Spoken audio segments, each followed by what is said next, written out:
پرستان کی سرزمین میں ایک نہایت خوبصورت جگہ تھی جسے چاند محل کہا جاتا تھا۔ اسی محل میں شہزادی آئزہ رہتی تھی۔ وہ اپنی خوبصورتی کے ساتھ ساتھ نیکی اور پاک دلی کے لیے بھی مشہور تھی۔ اس کے بال چاندی کی طرح چمکتے تھے اور آنکھیں ستاروں کی مانند روشن تھیں۔ ملکہ سبا اپنی بیٹی آئزہ کے لیے فکر مند رہتی تھیں۔ وہ چاہتی تھیں کہ آئزہ کی شادی کسی ایسے شہزادے سے ہو جس کا دل سچا ہو، کیونکہ وہ جانتی تھیں کہ صرف سچا انسان ہی آئزہ کے لائق ہو سکتا ہے۔ سورج گڑھ کے شہزادے زیان نے جب پرستان کی شہزادی کے بارے میں سنا تو وہ اس سے دل ہی دل میں محبت کرنے لگا۔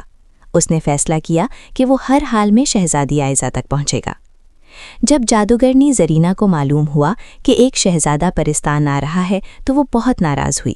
وہ شہزادی آئزہ کی طاقت حاصل کرنا چاہتی تھی اور نہیں چاہتی تھی کہ کوئی اس کے راستے میں رکاوٹ بنے۔ شہزادہ زیان ایک گھنے اور تاریک جنگل میں داخل ہوا۔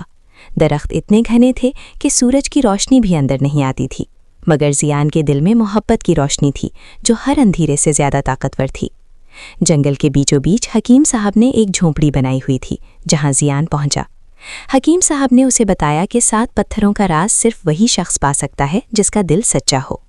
پہلا پتھر ایک سنہرا پھل تھا جو سچائی کی علامت تھا۔ یہ فریب کے باغ میں تھا جہاں ہر چیز جھوٹ تھی۔ زیان نے سچائی سے یہ امتحان پاس کر لیا۔ جادوئی آئینے میں شہزادی آئزہ یہ سب دیکھ رہی تھی۔ اس کے دل میں پہلی بار زیان کے لیے عزت اور قدر پیدا ہوئی۔ دوسرا امتحان چاندی کی گھڑی تھا جو صبر کی علامت تھا۔ یہ گھڑی صرف صبر کرنے والوں کے لیے چلتی تھی۔ زیان نے صبر سے یہ امتحان بھی پاس کیا، حالانکہ زرینہ نے اسے روکنے کے لیے اپنے سائے بھیجے تھے۔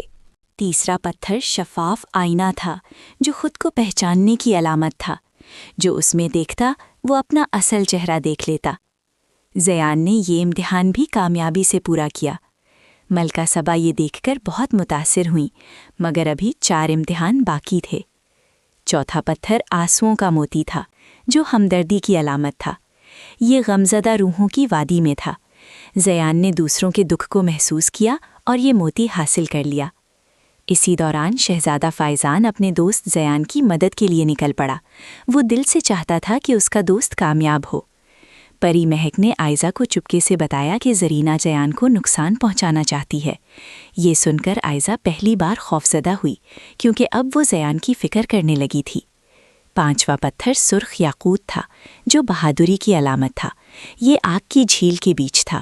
زیان بے خوف ہو کر آگ میں اترا۔ آئزہ یہ دیکھ کر بہت پریشان ہو گئی اور اس کے دل کی دھڑکن تیز ہو گئی۔ زرینہ نے اپنے طاقتور جادو سے خوفناک دیو پیدا کیا جس کا نام کال تھا۔ وہ اندھیرے کا سردار تھا۔ اس نے شہزادے پر حملہ کر دیا۔ ہر طرف اندھیرا پھیل گیا۔ زیان اور فائزان دونوں مل کر لڑنے لگے، مگر یہ جنگ بہت سخت تھی۔ آئزہ نے فیصلہ کیا کہ اب وہ انتظار نہیں کرے گی۔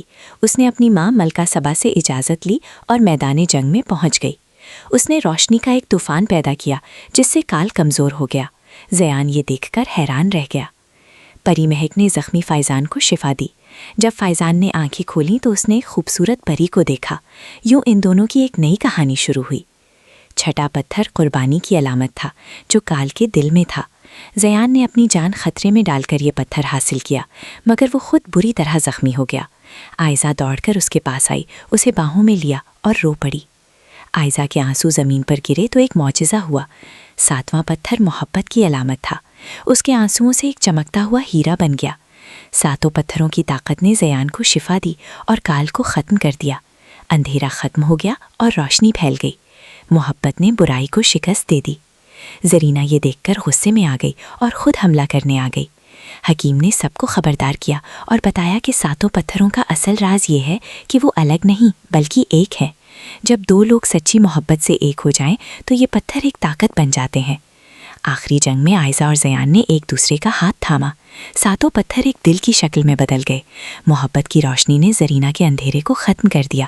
اس کی پرانی تکلیف سامنے آ گئی۔ وہ کبھی ایک اچھی پری تھی، مگر دھوکے نے اسے برائی کی طرف دھکیل دیا تھا۔ آئزہ نے زرینہ کو معاف کر دیا۔ محبت کی طاقت نے زرینہ کے دل کو بھی شفا دی اور وہ اپنی اصل شکل میں واپس آ گئی۔ یوں جنگ ختم ہوئی، محبت جیت گئی اور سب نے سکھ کا سانس لیا۔ یہی 7 پتھروں کا اصل راز تھا۔ سچی محبت سب سے بڑی طاقت ہے۔ ملکہ سبا یہ سب کچھ چاند محل سے دیکھ رہی تھیں۔ ان کی آنکھوں میں خوشی کے آنسو تھے، کیونکہ آج انہیں یہ دیکھ کر بے حد سکون ملا کہ ان کی بیٹی نے نہ صرف سچی محبت حاصل کی بلکہ اپنے دشمن کو معاف کر کے اعلیٰ اخلاق اور عظیم کردار کا مظاہرہ بھی کیا۔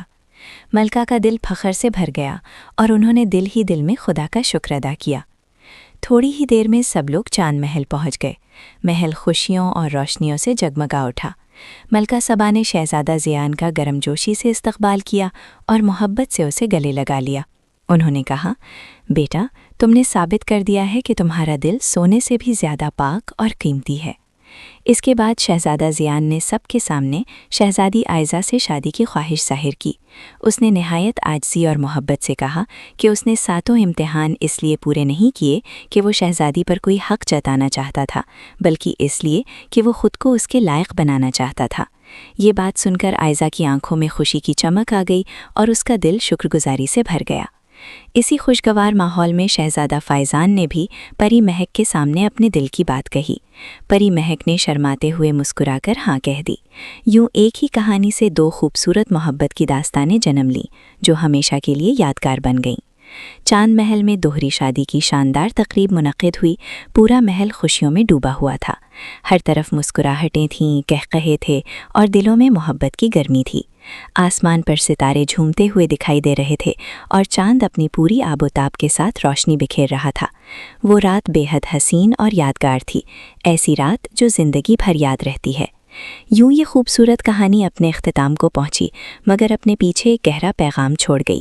اس کہانی نے سکھایا کہ اصل جادو چیزوں میں نہیں ہوتا، نہ طاقت میں اور نہ ہی خزانے میں، بلکہ جادو انسان کے عمل، نیت، سچائی، معافی اور خلوص میں ہوتا ہے۔ یہی وہ طاقت ہے جو دلوں کو جوڑتی ہے اور دنیا کو خوبصورت بناتی ہے۔